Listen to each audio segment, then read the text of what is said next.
સ્થાનિક સ્વરાજ્યની ચૂંટણી 2026 અંતર્ગત આજરોજ સોમનાથ વિધાનસભાની અંદર આવતી વેરાવળ તાલુકા પંચાયત તેમજ એની અંદર આવતી 5 જિલ્લા પંચાયતની સીટ અને વેરાવળ પાટણ ભીડિયા સંયુક્ત નગરપાલિકાની ચૂંટણીને અનુલક્ષીને આજે જે કોંગ્રેસ પક્ષમાંથી જે પણ ઈચ્છુક ઉમેદવારો જે કાર્યકર્તાઓ ચૂંટણી લડવા માંગે છે એના ભાગરૂપે ધારાસભ્ય શ્રી વિમલભાઈ ચુડાસમાના કાર્યાલયે આજરોજ સવારથી 10 વાગ્યાથી લઈને અત્યાર સુધીમાં વેરાવળ તાલુકા પંચાયત અને વેરાવળની અંદર જે આવતી જિલ્લા પંચાયતના સીટ માટેના ફોર્મ ભરવામાં આવી રહ્યા છે। ત્યારબાદ બપોર પછી 3 વાગ્યાથી લઈને સાંજે 7 વાગ્યા સુધી વેરાવળ પાટણ નગરપાલિકામાં જે પણ કોંગ્રેસ પાર્ટીના કાર્યકરો આગેવાનો ચૂંટણી લડવા ઈચ્છુક છે એમના ફોર્મ ભરવામાં આવશે।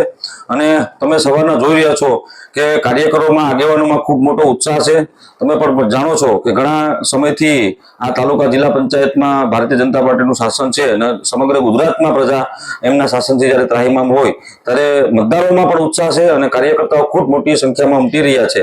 અને વેરાવળની અંદર જે 22 તાલુકા પંચાયત આવી છે એમાં 80 થી પણ વધારે દાવેદારોએ ફોર્મ ભર્યા છે અને જિલ્લા પંચાયતની પણ જે 5 બેઠક છે એમાં પણ 20-25 ની આસપાસ દાવેદારોએ ફોર્મ ભર્યા છે। એટલે કોંગ્રેસ પાર્ટી આ બધા ફોર્મો લઈ અને ત્યારબાદ જે પાર્ટીની અંદર જે સિસ્ટમ છે એ સિસ્ટમ મુજબ વહેલી તકે ઉમેદવારો ડિક્લેર કરશે અને સમગ્ર પાર્ટી સંગઠિત થઈ અને જોમ જુસ્સાથી ભારતીય જનતા પાર્ટી સામે લડાઈ કરવાના મૂડમાં છે અને લડાઈ કરી અને અમને વિશ્વાસ છે કે પ્રજા કોંગ્રેસ તરફથી મતદાન કરશે અને સ્થાનિક સ્વરાજ્યોમાં કોંગ્રેસ તરફી સત્તા આવે અને લોકોના નાના મોટા કામ થાય એ પ્રકારની પ્રક્રિયા હાલ હાથ ધરવામાં આવી છે। હિરેનભાઈ, આ જે ચૂંટણી આવી રહી છે તેમાં યુવા ઉમેદવારોને સ્થાન મળશે કે નહીં? હા, કોંગ્રેસ પાર્ટીએ જે પોતાનો નિયમ બન્યો ગઈકાલે જ આદરણીય અમિતભાઈ ચાવડાના અધ્યક્ષસ્થાને રાજકોટ મુકામે સૌરાષ્ટ્ર ઝોનની મિટિંગ બોલાવવામાં આવી છે। એમાં ખાસ કરીને પ્રમુખશ્રીએ એક સૂચન કર્યું છે કે 50 વર્ષથી નીચેના જે યુવાનો છે એમને વધારે મહત્વ આપવું, મહિલાઓને વધારે આપવું અને જે કચડાયેલો દબાયેલો વર્ગ છે એમને પણ વધારે પ્રાધાન્ય આપવું એવી પાર્ટીની રણનીતિ છે। આજ રોજ સવારે 10 વાગ્યાથી લઈ અને બપોર સુધી વેરાવળ તાલુકાનું જિલ્લા પંચાયત અને તાલુકા પંચાયતના ફોર્મ ભરવામાં આવી રહ્યા છે। ત્યારે મોટી સંખ્યામાં લોકો દ્વારા ઉમેદવારી નોંધવામાં આવી છે અને બપોર પછી વેરાવળ પાટણ ભીડિયા શહેરના ફોર્મ ભરવામાં આવશે।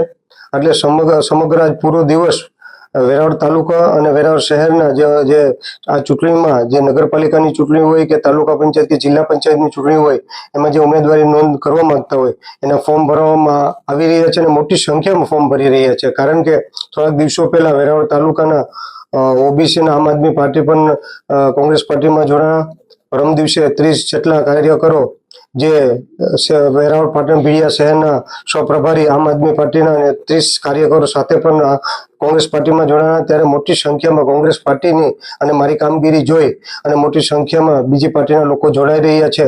એના કારણે આજે ફોર્મ ભરવા તમે જોઈ રહ્યા છો, મોટી સંખ્યામાં ફોર્મ પણ ભરાઈ રહ્યા છે। ત્યારે પાર્ટી દ્વારા પ્રદેશ પ્રમુખ માનનીય અમિતભાઈ ચાવડા દ્વારા આ ફોર્મ ત્યાં મોકલવામાં આવશે અને ચોક્કસ રીતે તેમાં જે ઉમેદવાર પસંદ કરી જે પ્રદેશ પ્રમુખ દ્વારા જે ઉમેદવાર પસંદ કરવામાં આવશે અને પસંદ કરવા ઉમેદવારને ટિકિટ આપવામાં આવશે અને સંપૂર્ણ જિલ્લા પંચાયત, તાલુકા પંચાયત અને વેરાવળ પાટણ ભીડિયા નગરપાલિકા બને એવો 100% અમારો પ્રયત્ન રહેશે અને સંપૂર્ણ તમને વિશ્વાસ છે કે વેરાવળ પાટણ નગરપાલિકા પણ કોંગ્રેસ શાસિત બનવાની છે અને તાલુકા પંચાયત અને વેરાવળમાં કોંગ્રેસ શાસિત બનવાનું છે એવો અમને 100% વિશ્વાસ છે।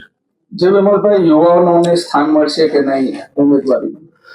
વધારેમાં વધારે યુવાનોને ચાન્સ મળવાનું છે કારણ કે યુવાન લોકો પણ ખૂબ જે અમારી પાર્ટીમાં જોડાઈ રહ્યા છે। હમણાં જે જોડાણા એ પણ વધારે પડતા યુવાનો છે અને કોંગ્રેસ પાર્ટીમાં પણ હમણાં પણ ઘણી મોટી સંખ્યામાં સભ્યપદ પણ યુવાનો દ્વારા લેવામાં આવ્યા। ત્યારે યુવાનોને પણ પૂરેપૂરી તક આપવામાં આવશે।